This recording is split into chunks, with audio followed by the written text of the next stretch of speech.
Bengal Bengali essays খেলাধুলার প্রয়োজনীয়তা। দুর্বল মস্তিষ্ক কিছু করিতে পারে না, ইহা বদলাইয়া আমাদিগকে সবল মস্তিষ্ক হইতে হইবে। গীতা পাঠ অপেক্ষা ফুটবল খেলিলে তোমরা স্বর্গে সমীপবর্তী হইবে। সভ্যতার উষা লগ্ন থেকেই খেলাধুলোকে জীবনের অঙ্গ, এটা আইসিসি 2005-এর খেলাধুলার প্রয়োজনীয়তা। সভ্যতার উষা লগ্ন থেকেই খেলাধুলোকে জীবনের অঙ্গ হিসাবে মানুষ বেছে নিয়েছে। খেলাধুলার আনন্দ মানুষকে দৈনন্দিন জীবনের গ্লানি থেকে বৃহৎ কাজে জগতে মুক্তি দিয়েছে। জীবনে চলার পথে বলিষ্ঠ দেহ ও মনের প্রয়োজন খুব বেশি। সেই দেহ গঠনের উপযুক্ত উপায় হিসেবে শরীরচর্চা অর্থাৎ খেলাধুলোর ভূমিকা যথেষ্ট পরিমাণ আছে। তাই আধুনিক যুগে শিক্ষার অন্যতম অঙ্গ হিসেবে খেলাধুলাকে অধিক গুরুত্ব দেওয়া হয়েছে। সুস্থ জীবন ও শরীর ঠিক রাখার জন্য খেলাধুলো ও শরীরচর্চার প্রয়োজন। যোগব্যায়াম, প্রাণায়াম প্রভৃতি মন সংযোগ বৃদ্ধি ঘটতে সাহায্য করে। এই ব্যায়ামের অঙ্গ হিসেবে খেলাধুলোর ভূমিকা উল্লেখযোগ্য। খেলাধুলোয় শরীরের পেশিগুলি মজবুত হয়, দেহের রক্ত চলাচল বৃদ্ধি পায়, সুস্থ জীবন লাভ করে। আমাদের দেশে জাতীয় পর্যায়ে বিভিন্ন ক্রীড়া প্রতিযোগিতার উপর বিশেষ নজর দেওয়া হয়েছে। খেলা দলগত দক্ষতায় ফুটবল, ক্রিকেট, হকি ইত্যাদি খেলা খুবই জনপ্রিয় হয়ে উঠেছে। পৃথিবীর প্রতিটি দেশে দলগত খেলাগুলির মতো ব্যক্তিগত খেলাতেও বিশেষ গুরুত্ব দেওয়া হয়েছে। প্রকৃতির প্রতিটি দেশে দলগত খেলাগুলির মতো ব্যক্তিগত খেলাতেও গুরুত্ব দেওয়া হয়েছে। ব্যক্তিগত খেলার মধ্যে লং জাম্প, হাই জাম্প, দৌড়, সাঁতার, ব্যাডমিন্টন ইত্যাদি খেলাগুলো বেশ জনপ্রিয় হয়ে উঠেছে। ব্যাডমিন্টন, হ্যাঁ, বয়জফলা আকার ড, ব্যাড ময়হস্যই দন্তন্য ট দন্তন্য মিন্টন, এই সূত্রেই সৃষ্ট হয়েছে অলিম্পিক গেমসের মতো বিশাল ক্রীড়া যজ্ঞ। খেলাধুলো ছাত্রছাত্রীদের শুধু শরীর গঠনে খেলাধুলো ছাত্রছাত্রীদের শুধু খেলাধুলোতে বা খেলাধুলো করলে ছাত্রছাত্রীদের শুধু শরীর গঠনই হয় না, চারিত্রিক গঠনও হয়। খেলার মাঠে পারস্পরিক সহযোগিতা, উদার মনোভাব, নেতৃত্ব, শৃঙ্খলা, নিয়মানুবর্তিতা প্রভৃতি গুণগুলি জাগ্রত হয়। অবসর বিনোদনে খেলাধুলোর একটি বড় স্থান আছে। খেলার অংশগ্রহণ করা হলে খেলা দেখা বা খেলার বিবরণী শোনা সবই শিক্ষণীয় বিষয়। খেলার মাঠে গিয়ে অংশগ্রহণ করে খেলা দেখা, খেলার মাঠে গিয়ে অনুশীলন বা প্রতিযোগিতায় নিয়ম নীতি ও সময়সূচি মেনে চলতে হয়। এই সময় অনুশীলন ছাত্রছাত্রীকে শৃঙ্খলা ও চরিত্র গঠনে সাহায্য করে। এবার ছাত্র জীবনে বিদ্যা অর্জনই শিক্ষার ছাত্র জীবনে শুধু বিদ্যা অর্জনই শিক্ষার একমাত্র উদ্দেশ্য নয়। ছাত্র জীবনে শুধু বিদ্যা অর্জনই একমাত্র উদ্দেশ্য নয়, শিক্ষাকে পরিপূর্ণতা এনে দেয় খেলাধুলো। খেলাধুলা ছাত্র জীবনে সজীবতা আনে, প্রাণের উদ্দীপনা আনে। স্বামী বিবেকানন্দ বলেছেন, playing football is better then reading the Gita. Gita পাঠ অপেক্ষা ফুটবল খেলা ভালো। সুতরাং পড়াশোনার মাঝে খেলাধুলার প্রয়োজন যথেষ্ট। শিক্ষা ক্ষেত্রকে সমৃদ্ধ করে এবং ভিতকে মজবুত করে। খেলাধুলো শ্রম করার শক্তি, স্বাভাবিক ঘুম, সুস্থ দেহ, উদ্দীপনা, খাদ্যের প্রতি রুচি ইত্যাদি তৈরি করে। এতে পেশি মজবুত করে এবং রক্তচাপ স্বাভাবিক রাখে। আধুনিক যুগে যুগ যান্ত্রিক যান্ত্রিকতার যুগ, তাই যান্ত্রিক শিক্ষা ব্যবস্থার মধ্যে খেলাধুলোই পারে প্রাণের সঞ্চার জাগাতে।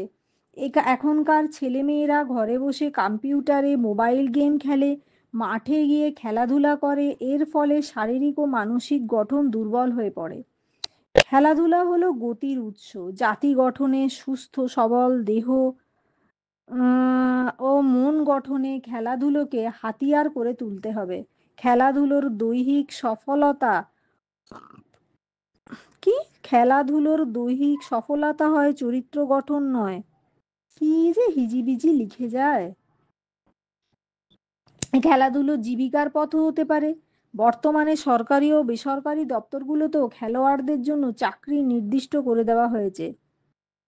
আধুনিক কালে প্রতিটি ছাত্রছাত্রী খেলাধুলায় অংশগ্রহণ করার চেষ্টা করেও রাজনৈতিক দলাদলির জন্য যোগ্যতা সম্পন্ন খেলোয়াড়দের খেলতে নেওয়া সম্ভব হয় না।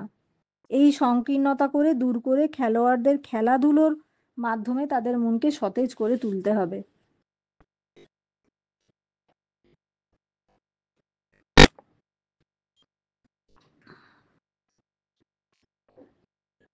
নেক্সট, একটি রিক্সাওয়ালার আত্মকাহিনী। এটা ICEC 2002 এর।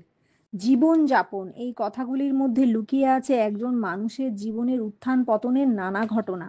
বেঁচে থাকার জন্য মানুষকে কিছু করতে হয়। কর্মই জীবনের ধর্ম। কেউ বুদ্ধি খাটিয়ে অফিস আদালতে কাজ করেন, কেউ করেন ব্যবসা বাণিজ্য, আবার যাদের টাকা পয়সা কম বা অন্য কোনো কারণে তাদেরকে নির্ভর করতে হয় কায়িক পরিশ্রমের উপর। এই যেমন আমি একজন রিক্সাওয়ালা, সারাদিন কঠোর পরিশ্রম করে 20-50 টাকা রোজগার করি। প্রত্যন্ত গ্রামে আমার বাস, রিক্সায় আমার পরম বন্ধু, আর তার চাকার সঙ্গেই গড়িয়ে চলে আমার জীবন। সে এক বিষাদময় মুহূর্তের কথা মনে পড়ে। বই নেই, পড়া করতে পারিনি। বিষ্ণু স্যার পিঠে বসিয়ে দিলেন 2-4 ঘা, বের করে দিলেন ক্লাস থেকে। বললেন, যেদিন পড়া করতে পারবি সেই দিন স্কুলে আসবি, না হলে তোর কপালে আরো উত্তম মধ্যম জুটবে। বাড়ি ফিরে এলাম, বাবাকে বললাম, বাবা বই এনে দাও, আমি পড়বো। বাবা কোনো উত্তরই দিলেন না, শুধু এক পলকে আমার দিকে তাকিয়ে রিক্সা নিয়ে বেরিয়ে গেলেন। তখন বুঝিনি, এখন মাঝে মাঝে মনে পড়ে যায় বাবার সেই তাকানোর মুহূর্তকে। বুঝতে পারি এই তাকানোর মধ্যে লুকিয়ে ছিল কত দুঃখ, ক্ষোভ, অভিমান। একটা দিন অতিবাহিত হতে থাকে। বাবা আর বই এনে দিলেন না। স্কুল যাওয়া বন্ধ হলো। চতুর্থ শ্রেণীতে পড়তাম। হাই স্কুলে ঢোকার চৌকাঠের বাইরে আমার পা রইল। সেদিন আমি আমার নিজের হাতেই আমার দেখা স্বপ্নগুলোকে খুন করেছিলাম। আর 5টা ছেলের মতো রাস্তায়, বাড়ির উঠোনে চুক চুক কিতকিত খেলতে পারিনি।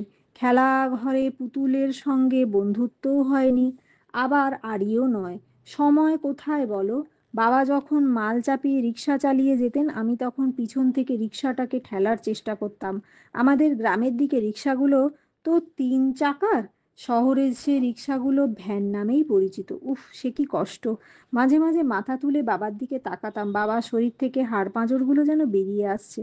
মনে মনে প্রতিজ্ঞা করলাম, আমি এবার রিক্সা চালাবো, বাবাকে আর পরিশ্রম করতে দেব না। খালি রিক্সা পেলেই চালানো শিখতাম। এখন বাবার বয়স হয়েছে, বাড়িতেই থাকেন, বাবার কাজটা আমিই করি। রিক্সার মালিক আমি। অবশ্য মালিক শ্রমিকের সম্পর্ক আমি রাখি না, রিক্সাটা আমার বন্ধু। বাস, মিনি বাস, ট্রেকার, অটো প্রভৃতি যানের নির্দিষ্ট রুট থাকে। আমার কোনো রুট নেই। বাড়ি থেকে একটু দূরেই দেপাল হাটেই আমার রিক্সা স্ট্যান্ড। তো কিছু কিছু জায়গার নাম লিখেছে, জায়গাগুলো এই হাট সেই হাট বলে লিখে দিলেই হলো। অদ্ভুত অদ্ভুত নাম লেখার কোনো মানে হয় না। রিক্সা স্ট্যান্ড, আমার মতো অন্য রিক্সাওয়ালারাও এসে হাজির হয় এখানে। বাড়ি থেকে একটু দূরেই দেপাল হাটের বদলে জয়হাট লিখে দেওয়া যায়। জয়হাটেই আমার রিক্সা স্ট্যান্ড। আমার মতো অন্য রিক্সাওয়ালারাও এসে হাজির হয় এখানে। সকাল থেকে রাত্রি 9টা পর্যন্ত রিক্সা স্ট্যান্ডেই অপেক্ষা করি। দুপুরবেলা বাড়িতে ফিরে আসি, নাওয়া খাওয়া করে আবার বেরিয়ে যাই। সারাদিন সব দিন সমান যাত্রী পাই না। আমার সুবিধার জন্য সাধারণত আমি দেপালহাট থেকে বে এটা জয়হাট করে দিই। জয়হাট থেকে জয়হাট থেকে বেলহাট করে দিই। বেলহাট বেলহাট পর্যন্ত রিক্সা চালাই। তবে মাঝে মধ্যে প্রয়োজন বোধে এদিক ওদিকে যেতে হয়। হাটবারের দিন ব্যবসায়ীদের মালপত্তর নিয়ে বা বালিশাই হাট, পানিপারুল হাট, চৌধুরী হাটে যেতে হয়।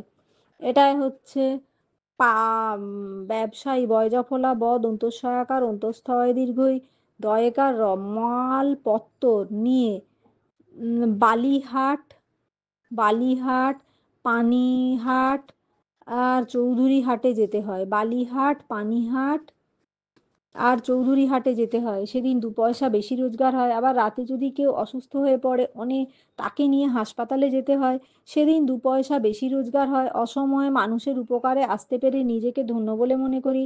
আমার এই জীবনে শুধু সুখ নয়, আমার এই জীবন শুধু দুঃখের নয়, সুখেরও। বর্ষাকালে বহু অসুবিধে হয়, বেকারের সংখ্যা বাড়ছে, পেটের দায়ে নতুন ছেলেরা আসছে, আমার রোজগারও কমতে বসেছে। রাস্তাঘাটে যা হাল, রিক্সা বের করলেই ক্ষতির আশঙ্কা থাকে। এদিকে ছেলে মেয়েদের পড়াশোনার খরচ আছে। সত্যিই এখন বড় দুঃসময়। তবে সুখের কথা, কিছুদিন আগে নির্দিষ্ট একটা কাজ পেয়েছি। শ্যামদার আহ, দুই নাতি নাতনিকে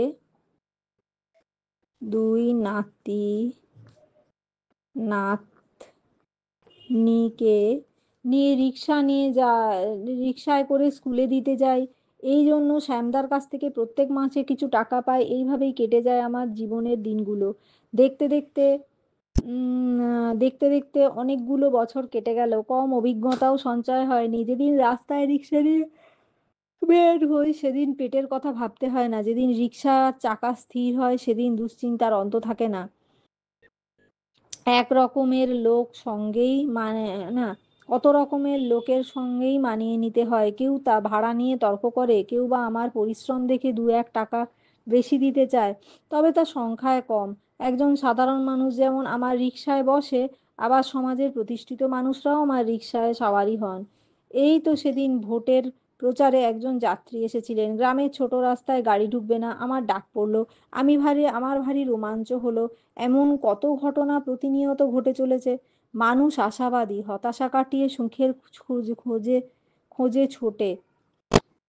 আমার ছেলেমেয়েরা বড় হচ্ছে, পড়াশোনা করছে, তাদেরকে দেখেই সব দুঃখ ভুলে যাই। ছেলেবেলার যে স্বপ্নকে হত্যা করেছিলাম একদিন, তাদের ভেতরেই সে স্বপ্নগুলোকে আবার দেখতে পাই। আসলে যে মানুষের স্বপ্ন নেই, তার কোনো দুঃখও নেই।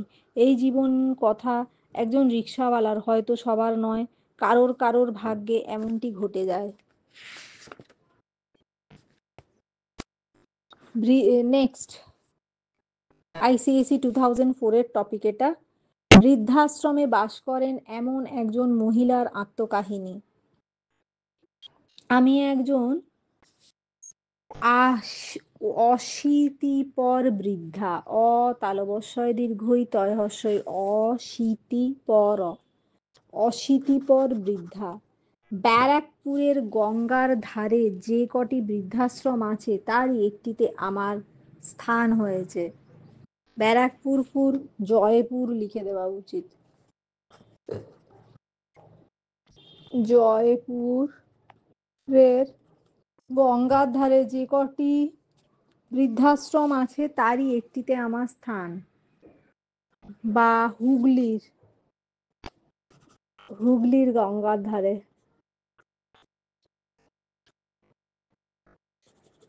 হাওড়া হাওড়ার হাওড়ার গঙ্গার ধারে হাওড়ার গঙ্গার ধারে যে কটি বৃদ্ধাশ্রম আছে, তারই একটিতে আমার স্থান হয়েছে। বৃদ্ধাশ্রমটির নাম আমরা কজন।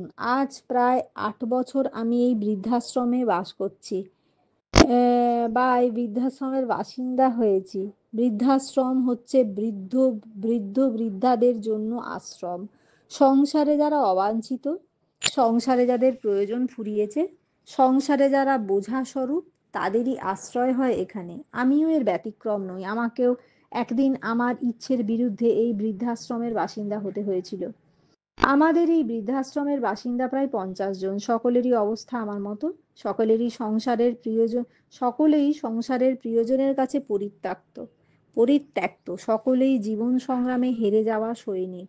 সকলেই প্রিয়জনের কাছ থেকে সাময়িক আঘাতে বিধ্বস্ত। কারোর ছেলে বাড়ি বিক্রি করে প্রচুর অর্থের আশায় মাকে বৃদ্ধাশ্রমে পাঠিয়েছে। আবার কারোর বৌমা নিত্য নৈমিত্তিক অত্যাচারে বৃদ্ধ শাশুড়িকে বাড়ি ছাড়তে বাধ্য করেছে। কারো আবার অন্য কাহিনী যাই হোক না কেন, পরিণাম একই। সকলেই নিজের চিরপরিচিত সংসার রান্নাঘর থেকে উৎখাত বা বিতাড়িত। সেদিনগুলো এখনো আমার মনে খুব পড়ে। যেদিন আমার প্রথম সন্তান তরুণের জন্ম হলো সেদিন থেকে আমিও আমার স্বামী স্বপ্নে মশগুল ছিলাম। ছেলে বড় হবে, ভালো স্কুলে ভালো করে লেখাপড়া শিখবে, ডাক্তার হবে, ইঞ্জিনিয়ার হবে, ভালো চাকরি করবে, নামডাক হবে, গাড়ি হবে, নাতি নাতনি হবে। তাদের নিয়ে আমরা বাকি জীবনটা সুখে দুঃখে কাটিয়ে দেব। সবই ঠিক ছিল। তরুণ বড় হলো, ভালো স্কুলে ভর্তি হলো, ইঞ্জিনিয়ার হলো। পরে বাঙ্গালোরে পাড়ি দিল, চাকরি পেল। ঈশ্বরকে ধন্যবাদ জানালাম তার অপার করুণার জন্য। তারপর এক সময় তারই পছন্দ করা পাত্রীর সঙ্গে বিয়ে হয়ে গেল। এ পর্যন্ত সব ঠিকঠাক ছিল, কিন্তু এরপরেই শুরু হলো আমার জীবনের চরম বিপর্যয়ের দিন। যতদিন আমার স্বামী জীবিত ছিলেন, দীর্ঘই বয়স্যই ততদিন ছেলে বা ছেলের বউ মুখ খোলেনি। হঠাৎ হার্ট ফেল করে আমার স্বামী মারা গেলেন। শুরু হলো নানা উৎপীড়ন। হর্ষ খণ্ডত পয় দীর্ঘই র ডয় ডয় শূন্য র দন্ত ন। বাড়িতে রোজই পার্টি লেগে থাকতো, সঙ্গে চলতো গান বাজনা, অনেক রাত পর্যন্ত আমায় জেগে থাকতে হতো। তাই স্বাভাবিক কারণেই সকালে উঠতে দেরি হতো। সকালে উঠে চা প্রাতরাশ আমাকেই তৈরি করতে হতো। কাজের লোক আসতো দেরিতে, তাই কোনো কারণে দেরি হলে বৌমা চেঁচামেচি করে সারা বাড়ি মাথায় করতো। সব দেশে এসে পড়তো আমার উপর। ছেলেকে কিছু বলতে গেলে সে বলতো, একটু অ্যাডজাস্ট করে চলতে পারো না? অ্যাডজাস্ট কথাটা লেখার দরকার নেই, মানিয়ে চলতে পারো না? তোমাদের নিয়ে এই একটাই বড় সমস্যা, পুরাতন ধ্যান ধারণা নিয়ে তোমরা বেঁচে থাকতে চাও, আমাদের দিকটাও তো একবার ভাববে। এইভাবে বেশ কয়েকটি বছর কেটে গেল, কিন্তু ধৈর্যের ধয়ৈকার অন্তস্থ জয় রেফা একার একটা সীমা থাকে। একদিন সেই ধৈর্যের বাঁধ ভাঙলো, মনোমালিন্য চরমে উঠল। বৌমা ছেলের কাছে নালিশ করলো সংসারে দুজনের মধ্যে একজনের জায়গা হবে, সুতরাং আমাকে তাড়াবার ব্যবস্থা চলতে লাগলো। ঠিক হলো আমাকে কোনো বৃদ্ধাশ্রমে রেখে আসা হবে, মাসে মাসে একটা টাকা জমা দিয়েই দায়িত্ব খালাস, সংসারের সব দায়িত্ব শেষ। অবশেষে তরুণ একদিন কথাটা আমার কাছে বলল। আমি ভেবে দেখলুম এই ব্যবস্থাই ভালো। স্বামীর ভিটে ছেড়ে বৃদ্ধাশ্রমে থাকতে আমার মন চাইছিল না, তবু আমি রাজি হলাম ছেলের সুখের কথা ভেবে। কেবল প্রচণ্ড কষ্ট হলো আমার 3 বছরের নাতিটার জন্য, তার সঙ্গে তো আর দেখা হবে না। ছেলে আশ্বাস দিল যে সে সপ্তাহে একদিন করে আমায় দেখতে আসবে, সুতরাং মন খারাপের কোনো কারণ নেই। প্রথম প্রথম তরুণ সপ্তাহে একদিন আসতো, তারপর সেই আশাটা মাসে একবার হলো, পরের 3-4 মাসে একবার। মাঝে মাঝে বড় ইচ্ছে হতো দেখতে, দেখা করতে, কিন্তু উপায় নেই। তাই দুঃখ ভোলার জন্য আমরা আশ্রমেই সবাই নানা কাজের মধ্যে ডুবে থাকতাম। কেউ ছেলের এবং বৌমার অমানবিক আচরণ আমি কোনোদিনও কিন্তু ছেলের এবং বৌমার অমানবিক আচরণ আমি কোনো দিনও মেনে নিতে পারিনি। আশ্রমে আমাদের রোজকার রুটিন মতো কাজ চলতো। সামনে ফুলের বাগান ছিল, সেখানে নানা জাতের ফুল গাছ ছিল, তাদের পরিচর্যা করে সকালটা কেটে যেত। রান্নার জন্য রাঁধুনি বামুন থাকলেও আমাদের সব জোগাড় করে দিতে হতো। খাওয়ার সময় সকলে মিলে খাওয়ার একটা আলাদা আনন্দ ছিল। খাওয়া দাওয়া সেরে একটা ভাত ঘুম দিয়ে নিত কেউ কেউ, কেউ আবার কেউ পাঠাগারে বসে গল্পের বই পড়ে সময় কাটাতো। কেউ বা অতীতের স্মৃতি রোমন্থন করে সময় কাটাতো। সন্ধ্যায় সন্ধ্যারতি, সমবেত সঙ্গীত, টিভি সিরিয়াল টিভি সিরিয়াল তো টিভি দেখা, গল্পগুজব করা ছিল আমাদের নিত্য কাজ। তবুও মনের ক্ষোভ আমি ভুলতে পারিনি। তাই একদিন একটা খামে কলকাতা হাইকোর্টের জজ সাহেবের কাছে একটি দরখাস্ত পাঠাই। তারপর হঠাৎ খবরের কাগজে দেখলাম আমার দরখাস্ত কোর্টে প্রাধান্য পেয়েছে। জজ সাহেব ছেলে ও ছেলের বউকে ক্ষমা চেয়ে বাড়িতে ফিরিয়ে নিয়ে যাওয়ার জন্য নির্দেশ দিয়েছেন। নির্দেশ দিয়েছে কোর্ট। স্থানীয় থানাকে এ ব্যাপারে সজাগ থাকতে এবং কোর্টের নির্দেশ মতো কাজ করার নির্দেশ দিয়েছে। আমি আবার আমার পুরনো জায়গায় আমার স্বামীর ভিটেতে ফিরে যেতে পারবো। এই আনন্দে এখন দিন গুনছি, কবে আসবে আমার ছেলে আর নাতি আমাকে নিতে। Next question. সংবাদ পাঠের প্রয়োজনীয়তা, আইসিএসি 2004। বর্তমান যুগে সংবাদপত্র দূরকে নিকট করেছে। দূরের অজ্ঞাত সংবাদ বহন করে আনে সংবাদপত্র, বিশ্বকে এনে হাজির করে আমাদের ঘরের আঙিনায়। তাই সংবাদপত্র দৈনন্দিন জীবনে অপরিহার্য। সংবাদপত্রের আবির্ভাব বেশি দিন হয়নি, কিন্তু সংবাদ প্রচারের ব্যবস্থা, সংবাদ পরিবহনের ব্যবস্থা বহুদিন আগে থেকেই প্রচলিত। প্রথম অবস্থায় মানুষ তার ভাষার মাধ্যমে সংবাদ পাঠ করতো না, ইঙ্গিতের মাধ্যমে খবর পাঠ হতো। ভারতবর্ষে প্রথম সংবাদপত্র প্রচলিত হয় বাংলা গদ্যের জন্মলগ্নে। দিয়ে কিছু সংবাদপত্রের নাম লেখা হয়েছে, এগুলো ওই হিস্ট্রি বই থেকে কিছু কিছু লিখে দেওয়াই ভালো, কি কি সব ম্যাগাজিন তখন বেরিয়েছিল। বিভিন্ন ধরনের সংবাদপত্র, বিভিন্ন বিষয় নিয়ে বিভিন্ন সংবাদপত্র প্রচারিত হচ্ছে। এই সংবাদপত্রগুলি দৈনিক, সাপ্তাহিক, পাক্ষিক, মাসিক, বাৎসরিক প্রভৃতি। দৈনিক প্রচারিত সংবাদপত্রগুলির মধ্যে আনন্দবাজার, বর্তমান, অমৃতবাজার, প্রতিদিন, আজকাল, স্টেটসম্যান,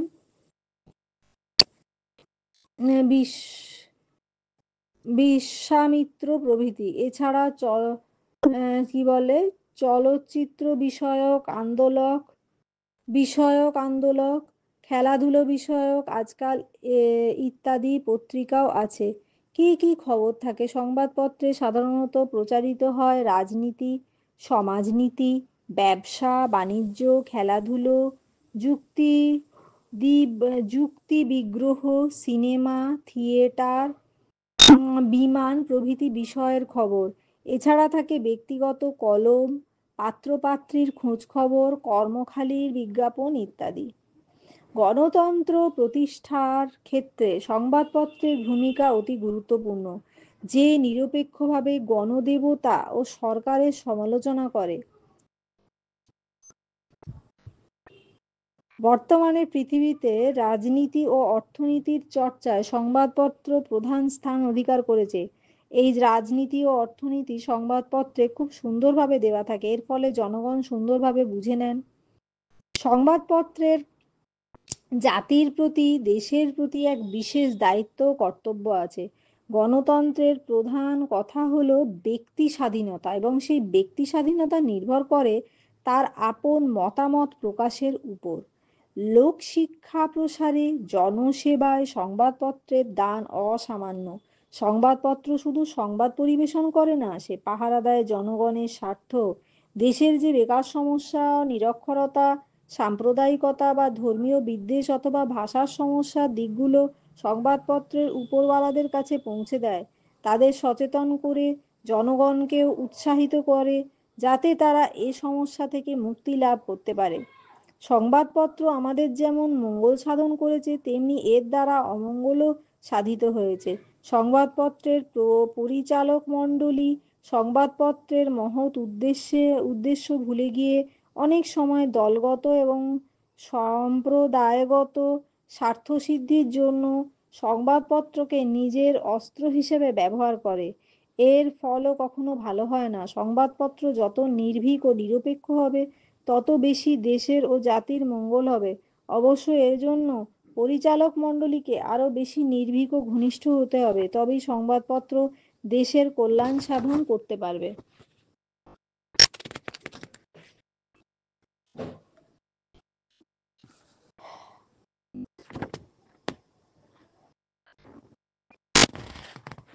এবার বর্তমান যুগ ও কুসংস্কার, ICSE 2005। বিজ্ঞান দিয়েছে বেগ, কিন্তু কেড়ে নিয়েছে আবেগ। অথচ সেই বিজ্ঞানের যুগেও আমরা যুক্তিতর্কের ঘোড়াটপ এড়িয়ে, ঘয়কার রয়াকার টয়কার এড়িয়ে এমন অনেক জিনিস বিশ্বাস করি যাদের বাস্তবে কোনো অস্তিত্ব নেই। বিজ্ঞান শব্দের অর্থ হলো বিশেষ রূপ জ্ঞান। শিক্ষার উদ্দেশ্য হলো শিক্ষার্থীর মানসিক অবস্থা অনুযায়ী তাকে জ্ঞানী করে তোলা। পৃথিবীর চারদিকে রহস্য অবগুণ্ঠনে আবৃত। বিজ্ঞানের দৃষ্টি দিয়ে এই রহস্য অবগুণ্ঠন উন্মোচিত করতে হবে। অবগুণ্ঠন মানে ঘুমটা।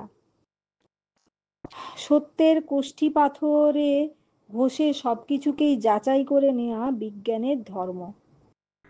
সমস্ত যে কোনো বিষয়কে কষ্টি পাথরে ঘষে যাচাই করে নেওয়াই বিজ্ঞানের ধর্ম। কিন্তু মানুষ চির অনুসন্ধিৎসু মনের বিপরীত দিকে কিন্তু মানুষের চির অনুসন্ধিৎসু মনের বিপরীত দিকে আরেকটি জিনিস হয়েছে, তা হলো সংস্কার। যুক্তিতর্কের ধারে না এইসব সংস্কার। দ্বিধা জড়িত চিত্তে অনেক মানুষই এইসব সংস্কারকে অস্বীকার করতে পারে না। তাই হাঁচি কাশি পাঁজি নিয়ে সে স্বয়ং সয়াকুল। দন্তস্ব অনুস্বার তালবস্য অন্তঃস্থকার কয়হস্য ল স্বয়ং সয়াকুল হয়ে পড়ে। কোনো বিশেষ তিথি কোনো শুভ কাজে যাত্রা করতে নেই। এক শালিক দেখলে আরেকটি শালিক না দেখা পর্যন্ত মানসিক অশান্তি, বামে সাপ দর্শনে অমঙ্গলের সম্ভাবনা,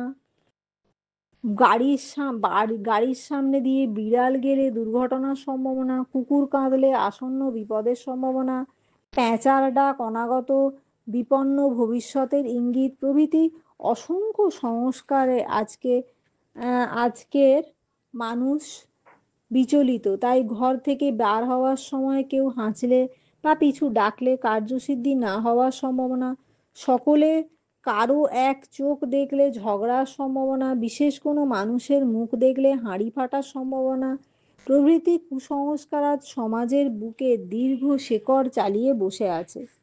লোকমুখে প্রচারিত কিংবা পূর্বাচরিত কল্পিত ঘটনাকে ভিত্তি করে এই সমস্ত সংস্কার গড়ে ওঠে। তাই এই সমস্ত সংস্কারকে সংস্কার না বলে কুসংস্কার বলাই সঙ্গত। প্রকৃতপক্ষে শিক্ষার অভাবই এই পোষণ করে প্লাবিত পল্লবিত মানেই বোঝা যাচ্ছে না। প্রকৃতপক্ষে শিক্ষার অভাবই এই পোষণ করে পল্লবিত। উফ, চেতনাহীন মানুষ ভয়ের শিকার হয়ে এই সমস্ত কুসংস্কারকে পোষণ করে চলে। এই লজ্জাকর ঘটনা ঘটে গেলে গণেশের দুধ খাওয়াকে এই এক লজ্জাজনক ঘটনা ঘটে গেল গণেশের দুধ খাওয়াকে কেন্দ্র করে। একবিংশ শতাব্দীতে এমন লজ্জার ঘটনা আগে ঘটেনি। আজ যখন চাঁদে মানুষ পদার্পণ করেছে, মানুষ মঙ্গল গ্রহে পাড়ি দিচ্ছে, সেকেন্ডেরও কম সময়ে পৃথিবীর দূরতম প্রান্তরে সঙ্গে যোগাযোগ বিদ্যা আয়ত্ত হয়েছে, তখন গণেশকে দুধ খাওয়ানোর শোরগোল আমাদের বর্তমান সভ্যতাকে এক মুহূর্তে আদিম অবস্থায় ফিরিয়ে নিয়ে গেছে। এই সব কুসংস্কারের পেছনে রয়েছে মানুষের আত্মবিশ্বাসের অভাব। সত্যি ও মিথ্যা যাচাই করে শক্তি যখন মানুষ হারিয়ে ফেলে, তখনই কুসংস্কার তাকে গ্রাস করে।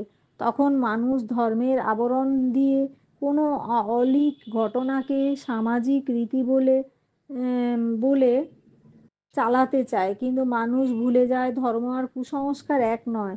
যা ধরে আছে তাই ধর্ম, আর যাকে অকারণে আঁকড়ে রয়েছি তা কুসংস্কার। ধর্ম মানুষের বিশ্বাস, যা প্রকাশ না করেও মনের মধ্যে সীমায়িত রাখা হয়। কিন্তু কুসংস্কার সমাজের পক্ষে, জাতির পক্ষে, প্রগতির পক্ষে অত্যন্ত ক্ষতিকর। কিন্তু সবার আগে চাই শিক্ষার প্রসার। দৃষ্টান্তের সাহায্যে মন থেকে ভ্রান্ত ধারণাকে, সমাজ জীবন থেকে কুসংস্কারকে দূর করে দিতে হবে। কবি নজরুল এরূপ মনে পোষণ করেছিলেন। মনে শত বাধা,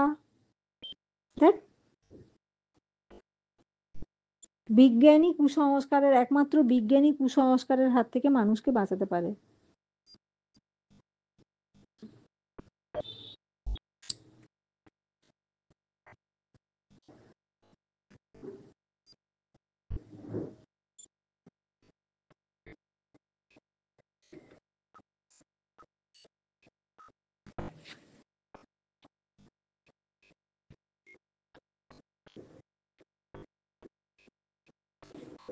একজন হকারের রোজ নামচা, ICSE 2006।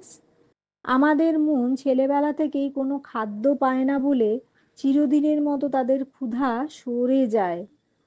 এটা রবীন্দ্রনাথ ঠাকুর বলেছেন। ভূমিকা: শিক্ষাগত যোগ্যতা BA, B.Ed, স্বপ্ন ছিল শিক্ষকতা করার, না, শিক্ষক হতে পারিনি।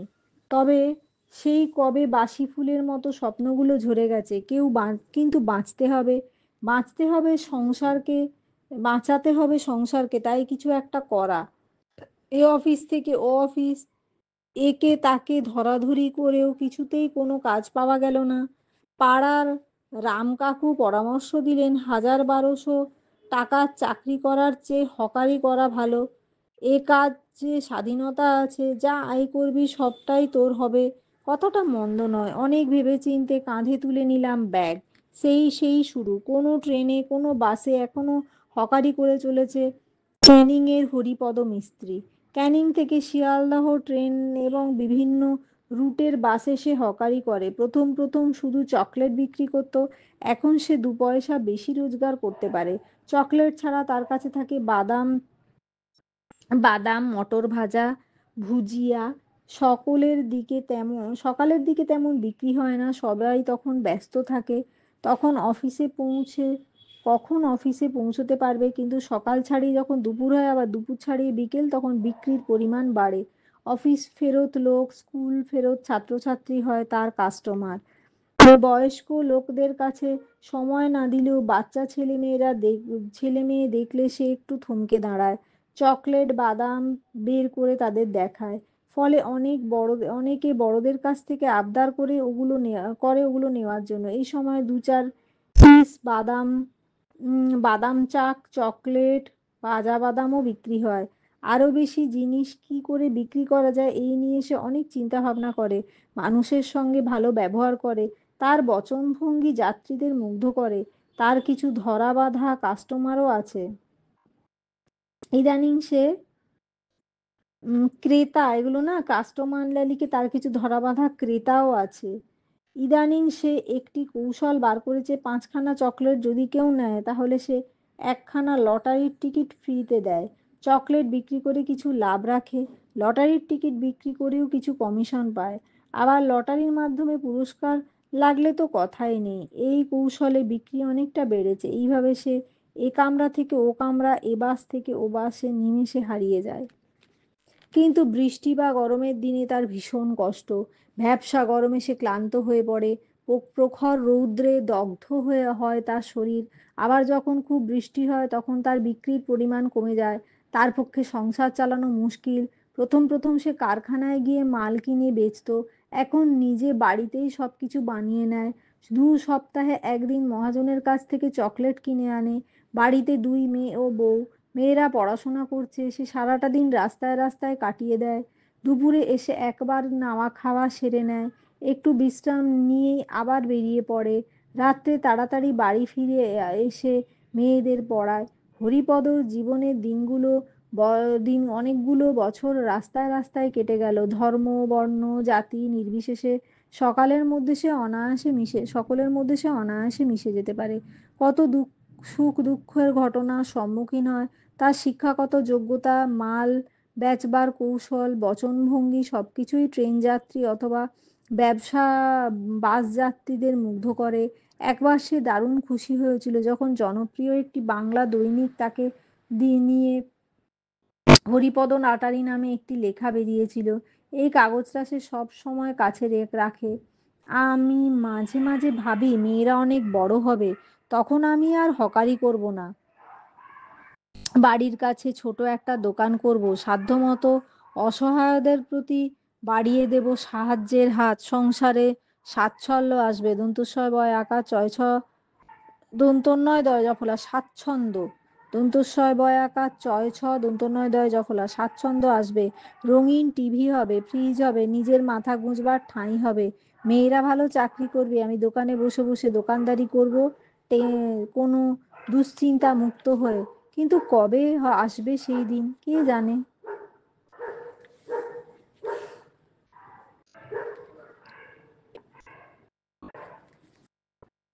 একটি ছুটির দিনের উপলব্ধি। আইসিএসি 2006। দৈনন্দিন গতানুগতিক জীবনে একটি ছুটির দিন যেন গ্রীষ্মের দমবন্ধ করা দুপুরের পর সহসা ফুরফুরে দক্ষিণা বাতাস। একটি ছুটির দিন, তাই প্রচণ্ড কর্মব্যস্ততার মাঝে ক্লান্তি আ অপনোদনের দিন। অপনোদনের দিন, অপ দন্তনায়িকা দ দন্তনায়িকা অপনোদনের দিন। কারণ ছুটির আনন্দ মুক্তির আনন্দ, তাই সারা সপ্তাহের ক্লান্তির ভাব হালকা করে নেওয়ার জন্যই ছুটির প্রয়োজন। গতানুগতিক ছুটি অপেক্ষা হঠাৎ ছুটি পাওয়ার একটা আলাদা আনন্দ আছে। ধর্মঘট বা অন্য কিছু যদি হঠাৎ কিছু ছুটি পাওয়া যায়, তবে তবে তা আমেজটাই আলাদা। এরকমই একটা ছুটি পেয়ে গেলাম হঠাৎ প্রবল বর্ষণে। ছুটির দিন মানে বন্ধু বান্ধবের সঙ্গে জমিয়ে গল্প করার দিন, প্রিয় সুখের শখের চর্চা করার দিন, ভালোবেসে সবাইকে নিয়ে ভোজনের দিন, আর সেই সঙ্গে খোশ গল্পের দিন, আড্ডা দেওয়ার দিন, ঘুরে বেড়ানোর দিন। আসলে ছুটি মানেই বাঁধা ধরা গণ্ডির বাইরে স্বাধীনভাবে ঘুরে বেড়াবার দিন, অফুরন্ত অবসরের দিন, মানুষের কাছে অসীম আনন্দের দিন।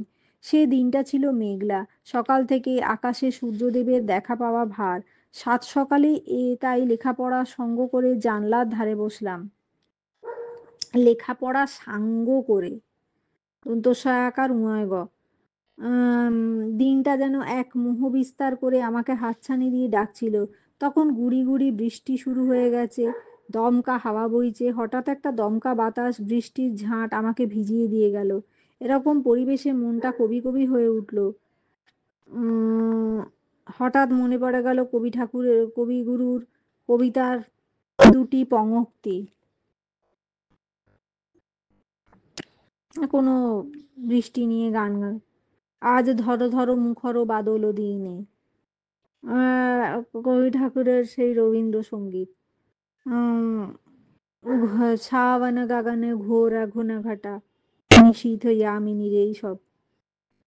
ওগো আজ তোরা যাসনি ঘরের বাহিরে। সত্যি যখন বাইরে যাওয়ার মানসিকতা, তখন বাইরে যাওয়ার মানসিকতা ছিল না। ভীষণ শব্দ শব্দে কাছে কোথাও বাজ পড়লো, সেই সঙ্গে উদ্দাম হাওয়া আর ঝমঝম বৃষ্টি ধারাপাত। বিশাল দৈত্যের মতো গাছগুলো অপরূপ ভঙ্গিমায় নুয়ে পড়ে, যেন সকরুণ মিনতি জানাচ্ছে। দন্তস্বয় ব ক রহস্য মূর্ধন্য। কার কাছে কে জানে। মেঘ মেদুর আকাশের শ্যামল কৃষ্ণ আভা যেন মনে করিয়ে দেয় ঘনশ্যাম কৃষ্ণকে। মনে পড়ে যায় আরও এক মুহূর্তের কথা, আষাঢ় মাসের মেঘের উন্মেষে বিরহী যক্ষের সেই অমর অভিব্যক্তির চিরন্তন কাহিনী প্রারম্ভক্ষণ।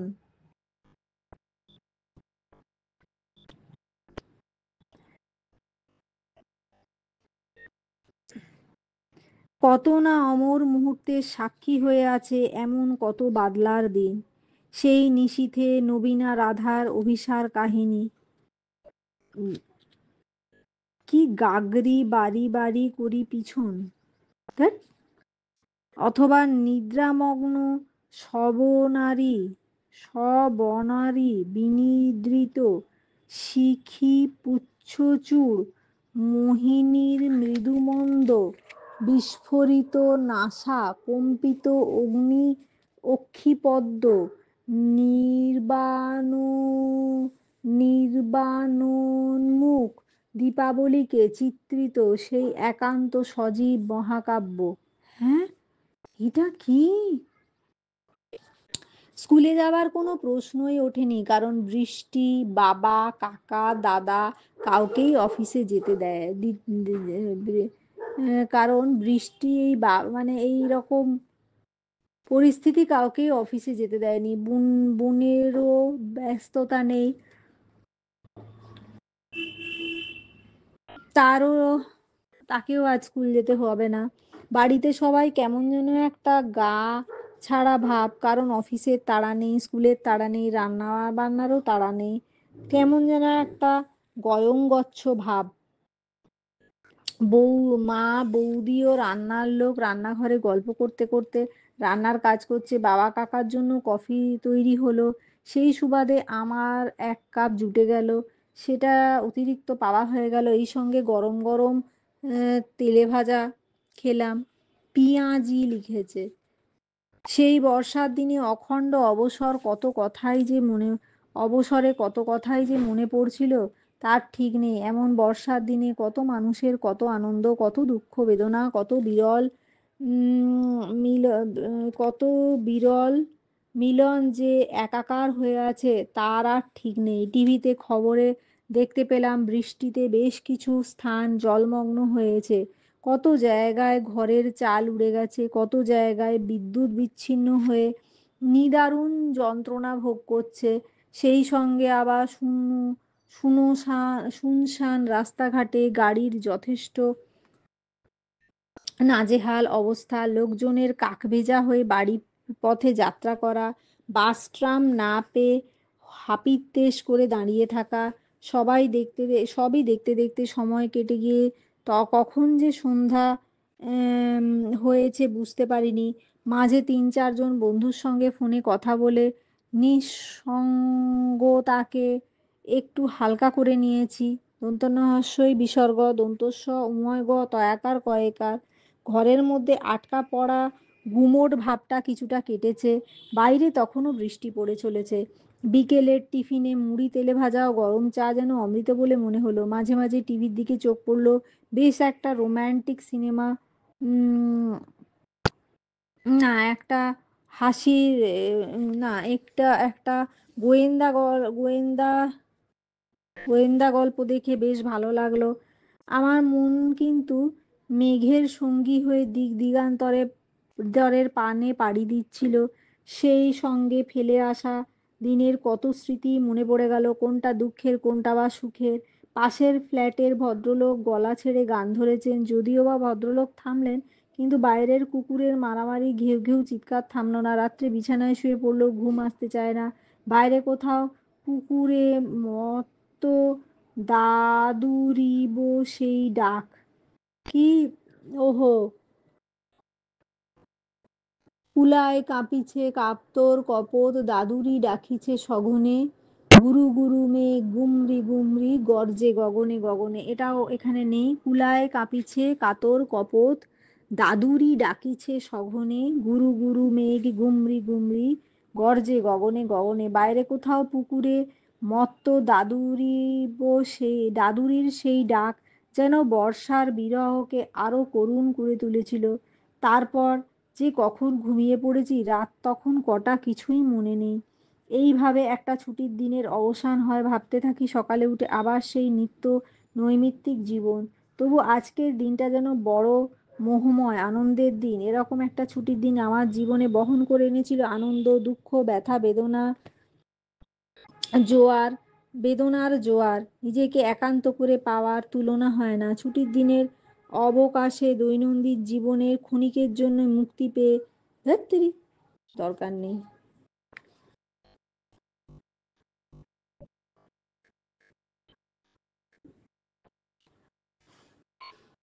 বিজ্ঞান দিয়েছে বেগ, কেড়ে নিয়েছে আবেগ। আইসিএসি 2007। প্রগতির পথে মানুষের যাত্রা সম্ভব করেছে বিজ্ঞান। শিক্ষা, স্বাস্থ্য, শিল্প, এক কথায় জীবনের সর্বক্ষেত্রে বিজ্ঞানের আলাদিনের আশ্চর্য প্রদীপের ছোঁয়া এনেছে। আজ কিছু বিজ্ঞানের অবদানে আজ কিছু বিজ্ঞানের অবদান প্রশ্ন চিহ্নের সম্মুখীন। একদিকে মানুষের হাতে এর অপব্যবহার, অন্যদিকে বিজ্ঞানের নিজস্ব নেতিবাচক প্রভাব, সব মিলিয়ে বিজ্ঞানকে কেন্দ্র করে আশঙ্কা উত্তরোত্তর বেড়েই চলেছে। বিজ্ঞানকে বাদ দিয়ে 21 শতকে মানব সভ্যতাকে ভাবাই যায় না। চিকিৎসা বিজ্ঞানের অভাবনীয় উন্নতি বহু কঠিন দুরারোগ্য ব্যাধির হাত থেকে মানুষকে রক্ষা করেছে। উচ্চ ফলনশীল বীজ, উন্নত সার ও প্রযুক্তিবিদ্যা প্রয়োগে মানুষ কৃষক ক্ষেত্রে এনেছে সবুজ বিপ্লব। শিল্প বিপ্লবের পর থেকে যন্ত্র সভ্যতায় উন্নতি ঘটেছে। কম্পিউটার সৃষ্টি করেছে নতুন যুগ। নতুন এই উন্নতির তীব্র গতি জন্ম দিয়েছে কিছু অনিশ্চয়তা আর আশঙ্কার। সেই আদিমকাল থেকেই পশু শিকার করে বেঁচে থাকার সময় থেকে শক্তির প্রদর্শন করছে মানুষ। এই শক্তির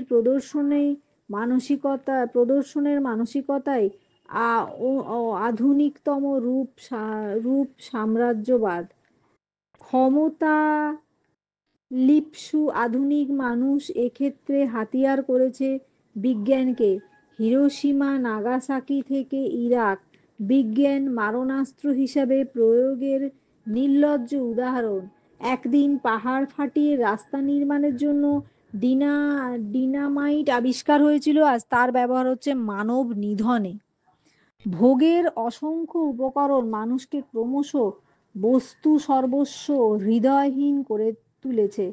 বিলাস আর স্বাচ্ছন্দ্য মানুষকে গ্রাস করেছে। দন্তুস্বয় বয়াকার চয় ছ দন্ত নয় দয়জ ফোলা। প্রতিদিনকার নিত্য নতুন চাহিদা নিয়ন্ত্রণ করতে সে ব্যর্থ হচ্ছে। ফলে অসাধুতা, মূল্যবোধের অভাব, ঈর্ষা ইত্যাদির কালো ছায়া মানুষকে গ্রাস করছে। মানুষের মধ্যে সূক্ষ্ম হৃদয়বৃত্তি, প্রেম, প্রীতি, ভালোবাসার বিলোপ ঘটছে। মানুষ ক্রমশ যান্ত্রিক হয়ে উঠছে। সবুজের ধ্বংস, মারণাস্ত্রের আবিষ্কার মানুষকে ধ্বংসের দিকে ঠেলে দিয়েছে। সমাজকে সুন্দর করে তোলার জন্য বিজ্ঞানের প্রয়োজন, কিন্তু বিজ্ঞানই সব নয়। বিজ্ঞানের আবিষ্কারের সঙ্গে সঙ্গে আদর্শ ও মূল্যবোধও জাগরিত করতে হবে। যন্ত্র সভ্যতার জন্য বিজ্ঞানের প্রয়োজন, কিন্তু সেই সঙ্গে প্রয়োজন মানুষের মধ্যে প্রেম, প্রীতি, ভালোবাসার বিস্তার। বিজ্ঞান আজ মুহূর্তে এক স্থান থেকে অন্য স্থানে মানুষকে পৌঁছে দিতে পারে, কিন্তু মানবিক সূক্ষ্ম হৃদয়বৃত্তি জাগরণ করতে পারে না।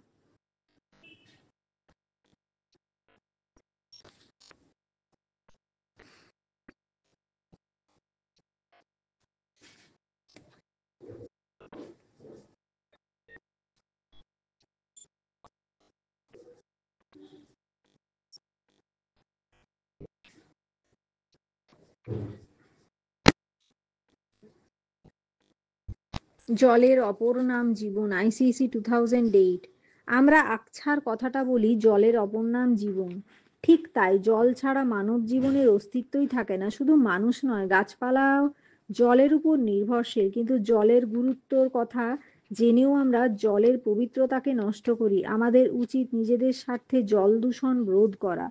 মানুষের জল ছাড়া গতি নেই। মানুষ এবং গাছ সরাসরি জল ব্যবহার করে, আবার এরা পরোক্ষভাবেও বিভিন্ন উৎস থেকে জল পায়। প্রথমে আসি গাছপালাদের কথায়। গাছ মাটি থেকে জল সংগ্রহ করে বেঁচে থাকে।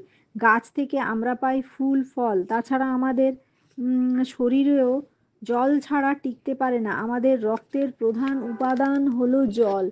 তাছাড়া প্রতিনিয়ত প্রতিটি কাজে, যেমন রান্না করা, কাপড় কাচা, ধোয়া, স্নান করা ইত্যাদিতে জলের প্রয়োজন। জল ছাড়া পৃথিবীর অস্তিত্ব রক্ষা সম্ভব নয়। জল বিভিন্নভাবে দূষিত হচ্ছে। কলকারখানার বর্জ্য পদার্থ নদীতে পতিত হলে জল দূষিত হয়। এই দূষিত জল সমুদ্রে পড়লে সামুদ্রিক প্রাণী দূষণের শিকার হয়। নষ্ট হয় পরিবেশের ভারসাম্য। দূষিত জল চাষের কাজে ব্যবহার করলে পরোক্ষভাবে আমরা দূষণের শিকার হই। আর্সেনিকের, দন্তস্বয় রেফ একার দন্তন্বয় কয়েকার, আর্সেনিকের কারণেও জল দূষিত হয় এবং তা বর্তমান মানব সমাজকে ভাবিয়ে তুলেছে। আর্সেনিকযুক্ত জল পান করা হাজার হাজার মানুষের করে হাজার হাজার মানুষ মৃত্যুমুখে পতিত হচ্ছে। তেল উৎপাদক দেশগুলি তেলের খুন থেকে তেল উৎপাদনের সময় যে বর্জ্য পদার্থ বের হয় তা নদীতে বা সমুদ্রে গিয়ে নিক্ষেপ করে। ফলে ব্যাপকভাবে জল দূষিত হচ্ছে। তাছাড়া পারমাণবিক পরীক্ষা নিরীক্ষার ফলেও জল দূষিত হচ্ছে। মানুষ যত্রতত্র মলমূত্র ত্যাগ করে, এর ফলে পরিবেশ দূষিত হচ্ছে। তাছাড়া কৃষক চাষের কাজে রাসায়নিক সার ব্যবহার করে, এর ফলে জল সরাসরি দূষিত হয়। দূষিত জল পান করে মানুষ নানাভাবে ক্ষতিগ্রস্ত হচ্ছে। মানুষ আর্সেনিকে আক্রান্ত হচ্ছে। সারা শরীরে বাসা বাঁধছে বিভিন্ন রকমের অসুখ। পরিবেশের ভারসাম্য নষ্ট হচ্ছে, তাই দ্রুত জল দূষণ রোধ করা উচিত। বহু পারদ অনেক সময় জলে মিশে গিয়ে মাছে পারদ পাওয়া যাচ্ছে, সেই ইলিশ মাছ আমরা খেয়ে থাকছি। পদ্মার ইলিশে প্লাস্টিক পাওয়া গেছে, প্লাস্টিক কণা পাওয়া গেছে। সেই প্লাস্টিক কণা শরীরে গিয়ে ক্যান্সার সৃষ্টি করছে। পরিবেশ, আচ্ছা, দূষিত জল পান করে মানুষ নানাভাবে ক্ষতিগ্রস্ত হচ্ছে। মানুষ আর্সেনিক আক্রান্ত হচ্ছে, সারা শরীরে বাসা বাঁধছে বিভিন্ন রকমের অসুখ বিসুখ। পরিবেশের ভারসাম্য নষ্ট হচ্ছে, তাই দ্রুত জল দূষণ রোধ করার প্রয়োজন। আর্সেনিক রাসায়নিক সার ব্যবহারে ভা- ব্যবহারে কৃষককে সতর্ক করতে ব্যবহারে কৃষককে সতর্ক করতে হবে, মানে ব্যবহারের ব্যাপারে কৃষককে সতর্ক করতে হবে। যেখানে সেখানে মলমূত্র ত্যাগ করা যাবে না। কারখানার বর্জ্য পদার্থ বর্গের জয় রের জফলা পদার্থ নদী বা সমুদ্রে নিক্ষেপ না করে অন্যত্র ফেলার ব্যবস্থা করতে হবে। সর্বোপরি জল দূষণ সম্পর্কে সাধারণ মানুষকে সচেতন হতে হবে। জল দূষণ মানব অস্তিত্বকে বিপন্ন করে দেয়, একে রোধ করা প্রয়োজন। এ ব্যাপারে সবাইকে এগিয়ে আসতে হবে, না হলে বর্তমান ও পরবর্তী প্রজন্মটিকে টিকিয়ে রাখা যাবে না। এ ব্যাপারে আমাদের হুঁশিয়ার থাকতে হবে। এটা আরেকটা বৃষ্টির দিনের অভিজ্ঞতা লিখেছে। কিছু কিছু ঘটনা চিরদিন স্মৃতিপটে ভাস্বর হয়ে থাকে, যেমন প্রথম স্কুলে যাওয়া, পুরস্কার পাওয়া, ভ্রমণে যাওয়া ইত্যাদি। আবার কোনটি বা স্মৃতি থেকে মুছে যায়। এভাবে আমরা নানা অভিজ্ঞতা অর্জন করি, নানা স্মৃতি বহন করি। অসংখ্য ঘটনার মধ্যে একটি বৃষ্টির দিনের কথা আজ আমার বারবার মনে পড়ে গেল। সেদিন সেদিন আকাশ ছিল মেঘলা। মনে করছিলাম এইভাবেই সারাটা দিন কেটে যাবে, কিন্তু আমার ভাবনাটা ছিল ভুল। পথ আটকে দাঁড়ালো প্রকৃতি। সন্ধেবেলায় পৃথিবীতে নেমে এলো কালো রাত্রি। ঘন ঘন বাজ পড়ছিল, আকাশের বুকে বিদ্যুতের রেখা। যথারীতি মুষলধারায় বৃষ্টি নেমেছিল। কারোর মাথায় ছিল ছাতা, কেউ বা আশ্রয় নিয়েছিলেন আশেপাশের ঘরগুলোর বারান্দায়। আমি ছুটে এসে কোনো রকমে আশ্রয় নিলাম একটি বুক স্টলে। বৃষ্টির ধারা বেড়েই চলেছে। মুহূর্তের মধ্যে পথগুলো হলো জনমানব শূন্য। জলের ঝাপটা গায়ে আসছে, পায়ের নিচে খেলা করছে জল। শোঁ শোঁ শব্দে কানটা ভারী হয়ে উঠছে। ঝড়ের বেগ বাড়ছে, মাথায় আসছে নানা চিন্তা। স্কুলে যাব নাকি বাড়ি ফিরবো। এতক্ষণে বোধহয় ঘরে জল ঢুকতে শুরু করেছে। রাস্তায় জল জমেছে, হাঁটু অবধি প্যান্ট গুটিয়ে নিয়েছি। দোকানদারদের মাথায় হাত। অনেকগুলো বই বৃষ্টির জলে ভিজে গেছে। মাঝে মাঝে বাস ট্যাক্সি জল ভেঙে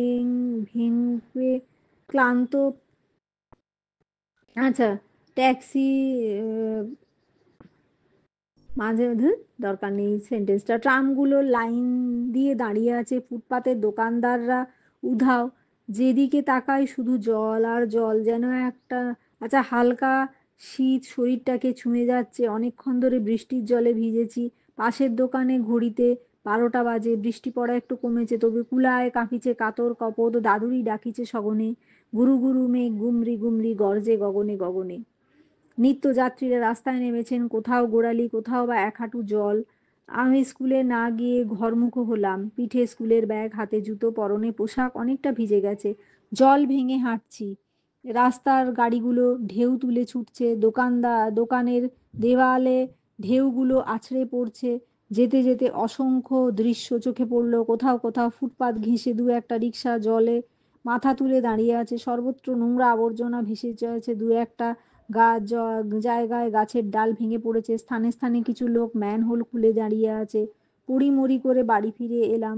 সময় অসময়ে বৃষ্টির সম্মুখীন হয়ে বাতাসের শোঁ শোঁ শব্দ বুকের ভিতরে তোলপাড় করে। আকাশে বিদ্যুতের রেখা হিজিবিজি রেখার চিত্র আঁকে। বাজ পড়ে, পার্ক জলে থই থই করে। অতীতের নানা ঘটনা মাথায় ভিড় করে।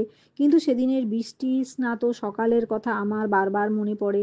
সেদিন আমি এক নতুন অভিজ্ঞতা সঞ্চয় করেছিলাম। বাড়িতে ফিরে মুখ হাত ধুয়ে টিভির সামনে সবেমাত্র বসেছি, এমন সময় সেই পরিচিত রবীন্দ্রসঙ্গীত ভেসে এলো। আজি ঝড়ো ঝড়ো মুখরো বাদল দিনে, জানি নে কেন যে কিছুতে কেন কিছুতে যে জানি রে, জানি রে, কিছুতে কেন যে মন লাগে না। ঝড়ো ঝড়ো মুখর বাদল দিনে, আজি ঝড়ো ঝড়ো মুখর বাদল দিনে।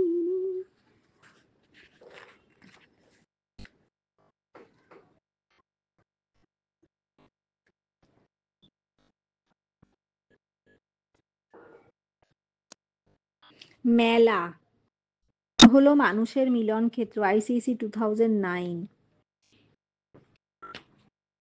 সারা বছর ধরে শুধু কলকাতায় নয়, সারা ভারতে বিভিন্ন স্থানে বিভিন্ন মেলা বসে থাকে। আমরা স্কুল থেকে গ্রুপ করে প্রায়ই মেলা দেখতে যাই। মানে স্কুল থেকে সবাই মিলে প্রায়ই মেলা দেখতে যাই। শরীরকে বাঁচিয়ে রাখার জন্য যেমন খাদ্যের প্রয়োজন, ঠিক মনকে সুস্থ রাখার জন্য চাই মনের খোরাক। তাই মানুষ তা সংগ্রহ করে নানা উৎস থেকে। কেউ সিনেমা নাটক থিয়েটার দেখে, কেউ বা মেলায় যায় প্রদর্শন দেখতে। মেলার থেকে মেলা থেকে মানুষ হাতে নাতে শিক্ষা পায়, যে শিক্ষা পাঠ্যপুস্তক বা উপদেশ শুনে আহরণ করা যায় না। গত বছর জানুয়ারি মাসে আমরা নবম শ্রেণীর মেয়েরা কলকাতায় বইমেলায় গিয়েছিলাম। সেখানে বইমেলা আর ময়দান, এখন সেই বইমেলার ময়দানে হয় না, ইস্টার্ন বাইপাসে সোনার বাংলা হোটেলের পিছনে বিশাল জায়গা জুড়ে বইমেলা হয়। এবারে বইমেলার থিম ছিল আয়ারল্যান্ড। আয়ারল্যান্ড বুক স্টলটি সত্যি দেখবার মতো ছিল। ভিতরে ঢুকে বিস্ময়ের পর বিস্ময়, যতদূর চোখ যায় খালি বইয়ের স্টল আর স্টল। তাদের আকার আকৃতি, ডেকোরেশন, মানে আকার আকৃতি এবং সাজসজ্জা প্রত্যেকেরই আলাদা। ভারতের প্রায় সব প্রদেশ থেকেই প্রকাশকরা তাদের বই নিয়ে, সম্ভার নিয়ে বইমেলায় হাজির হয়েছিল। একসঙ্গে Oxford book house, oriental, Dey book store, Mitra and Ghosh, Karuna Prakashani, Asha book agency, Chakraborty and Chatterjee, Rupa publication, Penguin books ও আরও অনেকে। এবার বইয়ের স্টল সংখ্যায় ছিল 1,000-এরও বেশি। এই সঙ্গে ছিল little magazine stall, ice cream stall, Benfish stall এবং সফট ড্রিঙ্কসের স্টল। বইমেলায় লেখক, প্রকাশক ও পাঠকদের মিলনস্থান। বইয়ের প্রতি মানুষের, বইমেলা হলো লেখক, প্রকাশক ও পাঠকদের মিলনস্থান। বইয়ের প্রতি মানুষের আসক্তি দিন দিন বাড়ছে। তাছাড়া বইমেলার বই কেনার মজাই আলাদা। দূর দূরান্ত থেকে বইপ্রেমীরা আসে এই বইমেলায়। প্রিয় বই কেনার জন্য লাইন দেয়, তারপর খুঁজে বেড়ায় প্রিয় বইটিকে। চেনা অচেনা অসংখ্য বইয়ের মধ্যে পছন্দ মতো বইটি তুলে নেয়। কাগজে বিজ্ঞাপন দেখে পাঠকরা সচেতন হয়ে ওঠে। প্রকাশকরা পাঠকদের হাতে সব রকম বই তুলে দেবার সুযোগ পান। বইমেলার অনেক স্টলেই লেখকরা উপস্থিত থাকেন, প্রিয় পাঠককে অটোগ্রাফ দেন। পাঠক ও লেখকদের মধ্যে স্থাপিত হয় ঘনিষ্ঠ সম্পর্ক। তাই বইমেলা হচ্ছে লেখক, প্রকাশক ও পাঠকদের মিলনস্থল। তাই বইমেলার প্রয়োজনীয়তা অনস্বীকার্য। প্রয়োজনীয়তা। সব মেলার মতো বইমেলাতেও এক উৎসব মুখর পরিবেশ সৃষ্টি হয়। মানুষের কলকাকলিতে পূর্ণ হয়ে ওঠে মেলা প্রাঙ্গণ। একটি বেশ খুশি খুশি ভাব, হই হুল্লোড়, খাওয়া দাওয়া, ছবি তোলা, প্রিয়জনের সঙ্গে নির্ভেজাল সময় কাটানো। মেলায় কেউ প্রবেশ করে, আবার কেউ বা বের হয়। মাইকের মাধ্যমে প্রচারিত হয় হারিয়ে যাওয়া প্রিয়জনের নাম ঠিকানা। সমস্ত মেলা প্রাঙ্গণ জুড়ে দেখা যায় উৎসবের মেজাজ। কিন্তু মেলা শেষে সেখানে বিরাজ করে এক অদ্ভুত রিক্ততা, রহস্যই তয়াকার। চারিদিকে ছড়ানো ছেটানো বাঁশ, কাঠ, ত্রিপল, কাগজ, কাঠের টুকরো, যেখানে সেখানে গর্ত। এটা একটা বোবা কান্না যেন চারিদিকে গ্রাস করে বসে। একটি নিঃসীম শূন্যতা, ওই যে নিঃসীম শূন্যে শ্রাবণ বর্ষণ সঙ্গীতে, সেই নিঃসীম শূন্যতা, একটা নিঃসীম শূন্যতা যেন বিরাজ করে এখানে। দন্তনয় হস্যই বিসর্গ দন্তস্বয় দীর্ঘই ম, নিঃসীম শূন্যতা। তালবস্যয় দীর্ঘ দন্তনয় ফলা তয়াকার। তো নিঃসীম শূন্যতা যেন বিরাজ করে সেখানে। মেলা শূন্য মেলা শুধু শহরে নয়, গ্রামাঞ্চলেও এর প্রয়োজনীয়তা অনস্বীকার্য। মেলা শুধু শহরে নয়, গ্রামাঞ্চলেও এর প্রয়োজনীয়তা অনস্বীকার্য। গ্রামের বহু মানুষ যারা শহরে আসতে পারে না, তাদের জন্য গ্রামাঞ্চলেই মেলার ব্যবস্থা করা দরকার। সব মেলায় মানুষের অসুখ, মানে মনকে আনন্দ দিতে পারে। তাই সরকারের এই ব্যাপারে এগিয়ে আসতে হবে। যেখানেই বই মেলা, শিল্প মেলা, কৃষি মেলা, সাংস্কৃতিক মেলা, মনের খোরাক মেটাবার জন্য মেলার প্রয়োজন অস্বীকার করা যায় না। আর এখানে আবাল বৃদ্ধা বনিতা সবাই যেতে পারে। আর মেলায় অনেক সময় সঙ্গীতানুষ্ঠান থাকে। এটা লেখা নেই, এই দুটো লিখতে হবে।